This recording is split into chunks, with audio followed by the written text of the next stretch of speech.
Oh, I got that, dude. That's too funny.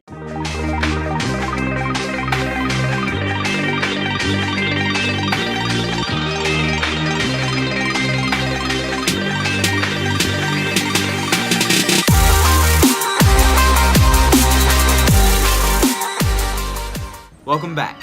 In the last episode, I ended off with a decision. I decided that I wanted to try and create content full time.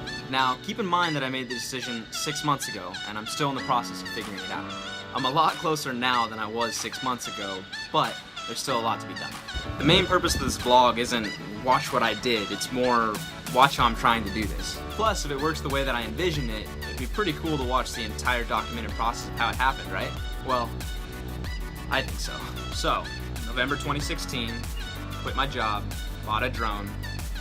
Now what?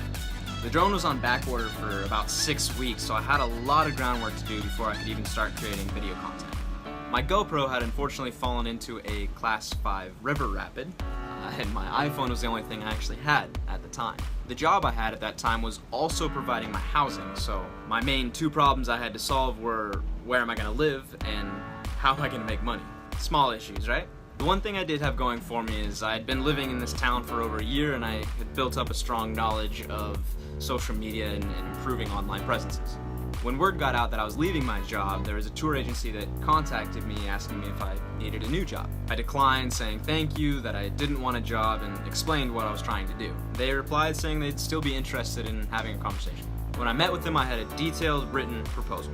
I essentially created my own job, put a price tag on it, and told them my terms, which were: 1, my only job would be to create content and manage their social medias. 2, I would have the freedom to create my own schedule, and I would decide on how to go about doing my job. 3, my brand would be associated with all the work that I did, and I would remain the owner of all the content. It was my roundabout way of trying to get a sponsor. This agency's name was Go Pucone, and I will forever be grateful to them for giving me my first shot. It paid off as well, because within the first 3 months I had risen their Facebook following by almost 500, creating multiple videos ranging between 2,000 and 27,000 views apiece. I'm no longer in Chile, but I still remain in contact with the owner to give advice and talk over strategies. After the job was figured out, I still had 2 weeks left to figure out where I was going to live. There was always the option of just getting an apartment, but I had always kind of had a desire to live in a tent for a summer. Yes, I'm very aware that I'm not very normal. The place I ended up living was on the amazing property of Pucone Kayak Hostel, which is right on the shore of one of the biggest rivers in the region. I love this place, and I made a deal with them that in exchange for camping on their property, using their showers, kitchen, common rooms, etc., that I would manage their Instagram and provide them with content. All figured out, right? Well, for the beginning of my career, this was quite the setup, but the dream that I'm chasing is to be able to work from anywhere in the world. Chile will always remain as an important stepping stone for what I want to do with my life, but you can't climb if you stay on the same step. I'll see you next Wednesday.